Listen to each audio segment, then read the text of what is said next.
Thank you very much, Mr. Ahern. Senator Dunga. Agus ar Wales, and Taoiseach Ahern as a Vailin or Margin. Thank you, Mr. Ahern. You've given us a very comprehensive insight into your own views, and indeed, given your expertise, it will be very, very helpful and informative for this committee moving forward, no doubt. I think, for obvious and very understandable reasons, the discussion thus far, and indeed your own presentation, has been skewed towards the economic threats posed by Brexit. And as I say, that's obviously understandable given the severity of the threats that Brexit poses to our economy. But I want to try and talk about and tease out some elements, Mr. Ahern, around the politics and the political impact on our island as a result of Brexit. I do take issue and a wee degree of offence too, I have to say, in terms of your language around a democratic exercise on Irish unity. I don't think that would be a sectarian head count. I think it would actually be a referendum like any other. And it's wrong to preempt that referendum. I think post-Brexit and indeed post the latest election in the North, there has been a societal shift. I'm not saying we utilise Brexit in a cynical way, but while having the greatest respect for my colleague Senator O'Reilly, I don't believe we should just long or wish for Irish unity. I believe we should work for it practically, and that should be at the heart of any government's plan going forward, particularly post-Brexit and the threat that it poses to Ireland's national interest in its entirety. But if we refer to the referendum that we know of that took place in the North last year, 56%, and I was one of them, voted for the North to remain. So that's the expressed democratic mandate there. And you can see some of the change I spoke about, certainly with the significant rise in applications for Irish passports. That 56% comes from every and all walks of life in the North. It comes from the Republican and Nationalists, the Unionists and Loyalists, and everyone else in between as well. But I think the significant rise in the application for Irish passports, while anecdotal, does indicate a great desire beyond even that 56% for people to remain in the EU through that EU citizenship that an Irish passport and the Good Friday Agreement offers. I wonder, Mr. Ahern, in terms of the Dáil here in February, the Dáil voted to mandate the government to seek special status for the North. Yesterday in the European Parliament in Strasbourg, 516 MEPs endorsed the joint resolution at the EU Parliament which sought to defend the Good Friday Agreement and its institutions, that there would be no hard border in Ireland, and that there would be special status for Ireland moving forward. So I'm keen to know your own view, Bertie, on special status, what you think the significance of it would be, particularly given the Good Friday Agreement. And in terms of the agreement, I wonder, given my last question, do you believe that Brexit could be a potential threat to the peace process? Do you accept, as the EU Constitutional Affairs Committee recently stated, that the Good Friday Agreement will be altered as a result of Brexit? And therefore, would you have a view on the legality or even the political integrity of a unilateral move by the British government?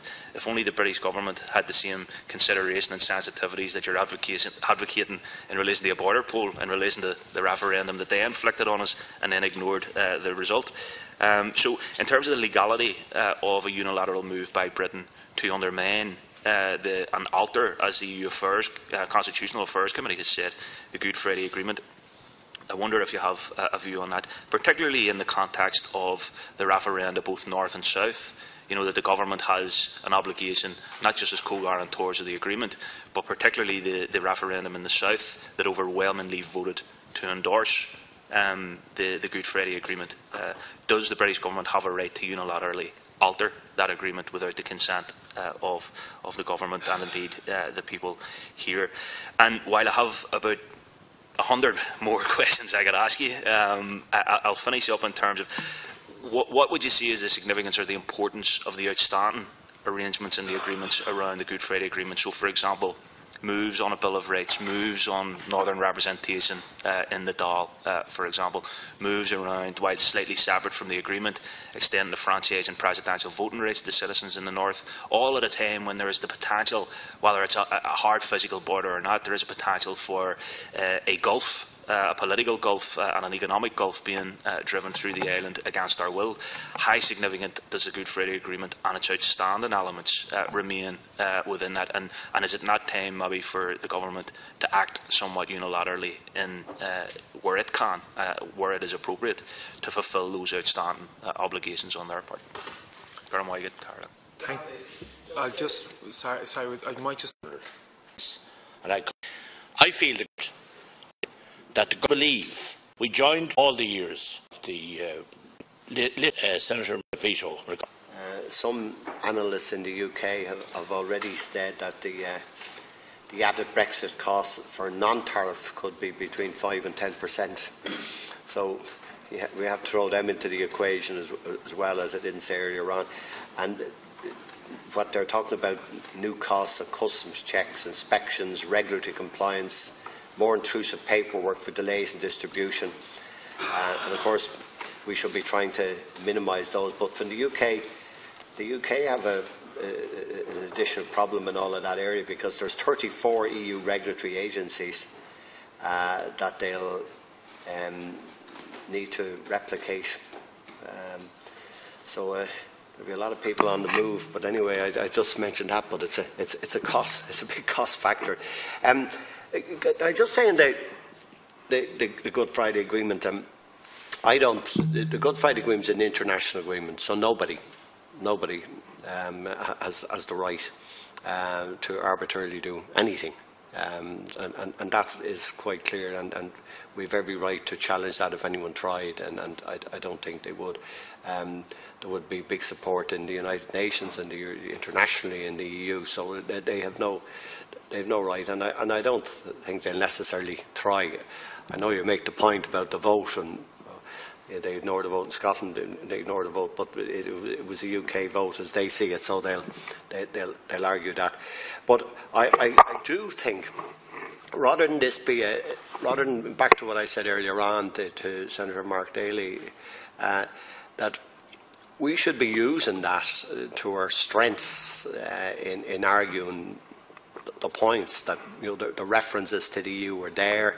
Now they're pulling out of the EU, so that gives us a right to argue these points in negotiations, and to be able to come in strong on some of these issues, not the trade issues, as I said, because that's clearly the governance of the 27. And Michel Barnier understands this really well, because I walked the border with him, and when we were trying to get money out of him, which we did for regional funding, and he understands this, and he's very. We shouldn't underestimate that the man is a very good feel for Ireland. Actually, well, I always found him, talking back now nearly 18 years, but he continued to be a good sense of Ireland. And I was delighted when he was appointed, because he understands very much the Good Friday Agreement, the sensitivities, and the differences on the island of Ireland. My issue in the border poll is a different point. I think, and Senator O'Reilly has made this point well. Here lies an opportunity, and we shouldn't turn the opportunity into a negative. The opportunity is to be helpful, to the unionist people, to work with them on this, to try and deal with the legacies of the past in a positive way on this, where we can say, listen, there is huge merit in an all-island economy. There is huge merit on us dealing with Europe together.